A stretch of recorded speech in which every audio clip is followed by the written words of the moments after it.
Hey Spiritual Atheist, I'm sure I speak for many of us when I say, welcome back to YouTube. So your video, Defending the Hard Problem, was a good video and I enjoyed it.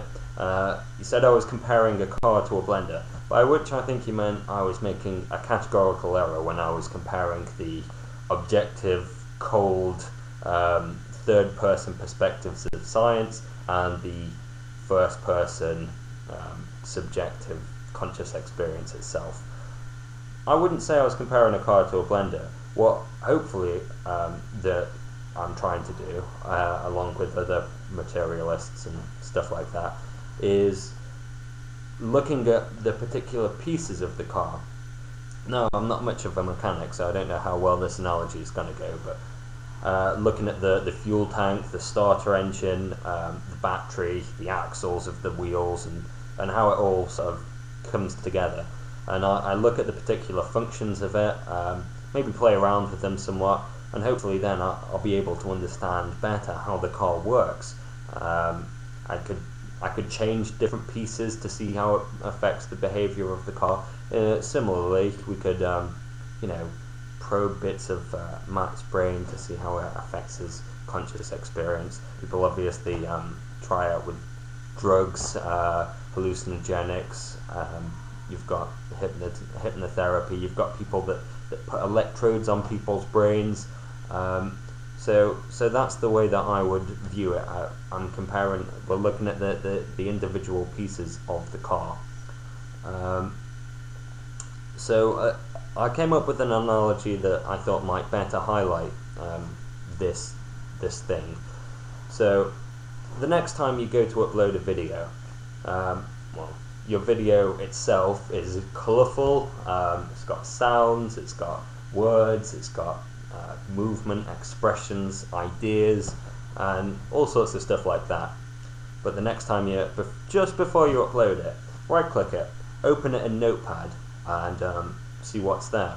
Because that's the video, that's what the compiler will take to make the video. But what you'll see, you won't have any colours there.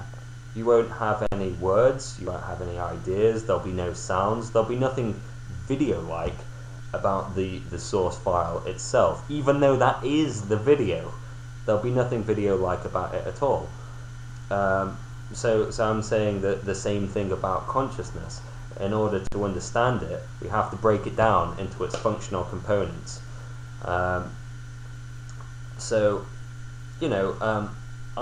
made a comment on a previous video which I think Matt slightly understood what I meant, and I think a few other people misunderstood what I meant as well. What I said was, in order for us to have an explanation of consciousness, we must leave consciousness out of the explanation, because as long as we do, we haven't explained it. Now, that seems a little bit absurd. Why would we leave consciousness out of the explanation? Well, it's actually very simple. It's only because the subject itself is so confusing that perhaps it throws us off a little bit.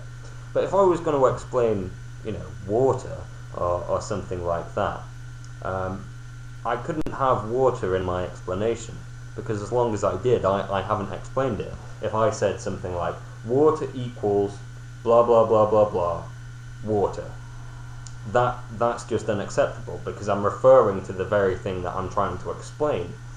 So the same is true of consciousness. As long as we have consciousness in our explanation, we've not explained it.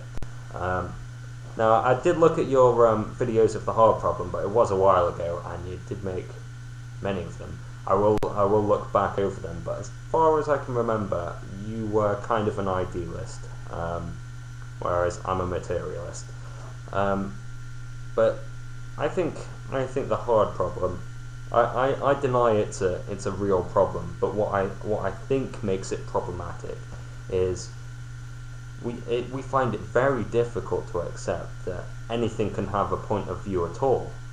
How do atoms just in your brain arrange themselves in such a way to give you a point of view? I think this problem is more tied to our intuitions than it is any real intellectual problem. So I'm going to leave it there. I'll respond, like I said, to a few other videos I need to, hopefully within the next couple of days. And yeah, take it easy.